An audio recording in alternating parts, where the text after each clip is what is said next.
جب آپ مجلس میں آئے تھے اس وقت آپ کے پاس زیادہ زندگی تھی، اب اس سے بھی 1 گھنٹہ منہا کر لیجئے، 1 گھنٹہ نکل گیا ہے، سوئیں گے تو رات نکل جائے گی، اگلا دن نکل جائے گا۔ ایک ایک گنتی جب الٹی چلتی ہے تو بہت جلد کام زیرو پہ آ جاتا ہے، چاہے 1 کروڑ سے شروع کر لے۔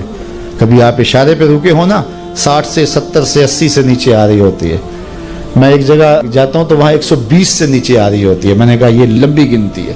کوئی 120 کو پہنچتا ہے نا، کوئی 60 پہ چلا جاتا ہے، کوئی 65 پہ، کوئی 70 پہ، کوئی 45 پہ، 40 پہ، اور اگر کوئی 120 پہ چلا جائے تو سارے کیمرے والے آ جاتے ہیں، چینلز والے، کہ بابا جی آپ کی صحت کا راز، وہ کہتے ہیں میں لسی پیتا رہا ہوں۔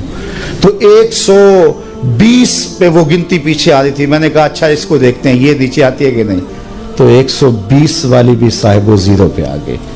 60-70 تو ایسے آ جاتی ہے چٹکی میں، 120 والی بھی زیرو میں آ جاتی ہے۔ تو یہ میری اور آپ کی زندگی ایک ایک کر کے ٹوٹ رہی ہے اور ہم زیرو پہ پہنچنے والے ہیں، اور جب زیرو پہ پہنچ جائے پھر سرخ بتی جل جائے گی، پھر گاڑی کو آگے گزرنا ہی پڑے گا، چاہو یا نہ چاہو آگے جانا پڑے گا۔ وقت پر کافی ہے ایک قطرہ بھی آب خوش ہنگام کا، جل گیا جب کھیت برسا نہیں تو پھر کس کام کا۔ کل کے پچھتاوے سے بہتر ہے آج کا پچھتاوا، آج کا پچھتاوا کل کی بہتری کی ضمانت ہے، اور کل کا پچھتاوا سوائے حسرت بڑھانے کے اور کچھ نہیں تھا۔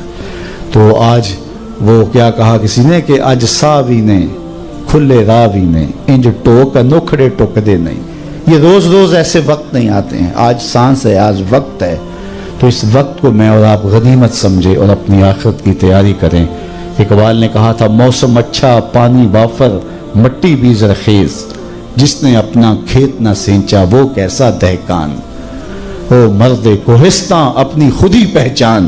تو آج پانی بھی وافر، موسم بھی اچھا، مٹی بھی زرخیز، تخم عمل ڈال لیں، کل کا انتظار نہ کریں، کل کسی نے دیکھی نہیں۔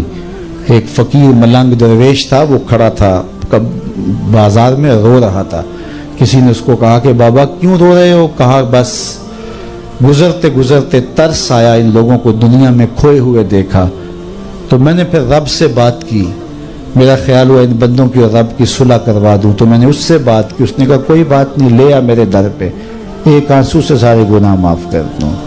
میں بڑا خوش ہوا، میں نے ان سے بات خوشی خوشی کی، تو یہ آگے سے میرا مذاق اڑانے لگے، جا بابا کام کر، تجھے کیا پتہ ہے۔ وہ میرا مذاق اڑا رہے ہیں، تو مجھے اس پہ ترس آیا اور میں رونے لگ گیا کہ دیکھ اس رحمت کا دروازہ کھلا ہے، وہ معاف کرنے پہ آمادہ ہے، یہی نہیں مان رہے۔ اگلے دن وہی بابا وہی فقیر قبرستان میں رو رہا تھا، اور وہی سوار وہاں سے گزرا، گاڑی روک کے پھر قبرستان میں چلا گیا۔ کہا بابا بازاروں میں بھی روتا ہے، قبرستانوں میں بھی روتا ہے، آج کیا ماجرا ہے؟ کہا ماجرا کل والا ہی ہے۔ کہا کیا مطلب؟ کہا ان سے مایوس ہو گیا تو آج ادھر نکل آیا، اور آج میرا خیال ہوا ان قبرستان والوں کی اور رب کی صلح کروا دوں۔ تو کہا پھر آج کیا بنا؟ کہا آج یہ مان رہے ہیں وہ نہیں مان رہا۔ قرآن مجید بار بار تمہیں جھنجھوڑ کے بتا رہا ہے کہ یہ دیکھو ماضی میں کیا ہوا، اور آنے والا دور اس کا نقشہ تمہارے سامنے رکھ رہا ہے۔ ماضی کی کہانیاں تمہیں فراموش نہیں ہیں، تم نے اپنے بڑوں سے سنی ہیں، تم ان سے بڑے ظالم اور جبابرہ تو نہیں ہو، فرعون سے، نمرود سے، حامان سے، قارون سے بڑے نہیں ہو۔ تو جب اللہ کی گرفت سے وہ بھی نہیں بچ سکے، ایک پیغمبر کا انکار کرنے کی وجہ سے، اللہ کی طرف سے آنے والی دعوت کو مسترد کرنے کی وجہ سے، تو جو انبیاء کا سردار ہے، امام الانبیاء ہے، اس کی دعوت کو مسترد کرنے پر اللہ تمہیں یوں ہی چھوڑ دے گا؟ لیکن اللہ جل شانہ نے تمہیں مہلت دی ہے، کیونکہ اس کی سزا بھی بڑی ہوگی اور مہلت بھی زیادہ دی ہے۔ وہاں پیغمبر کی تکذیب کی اور اللہ نے فوری گرفت میں لے لیا، فوری پکڑ لیا، لوگوں نے اپنی آنکھوں کے سامنے ان کا انجام بد دیکھا، بستیاں الٹ دی گئیں، شکلیں تبدیل کر دی گئیں، دریاؤں میں سمندروں میں ڈبو دیے گئے، کئی قسم کے عذاب لوگوں نے اپنی آنکھوں سے دیکھے۔ لیکن یہ پیغمبر صلی اللہ علیہ وآلہ وسلم، ان کی تکذیب اگر تم کرو تو اللہ تمہیں اس سے بھی سخت اور اس سے بھی بڑے عذاب دے گا، لیکن تمہیں وہ مہلت زیادہ دیتا ہے۔ تو اس مہلت کو، اس ڈھیل کو مت سمجھ لو کہ اللہ بے بس ہو گیا ہے، اس کی پکڑ بہت گرفت ہے۔ تو سورہ المزمل کا پہلا رکوع ہمیں حضور علیہ الصلوۃ والسلام کے لائے ہوئے دین کے ساتھ وابستہ کرنے کی تلقین کرتا ہے۔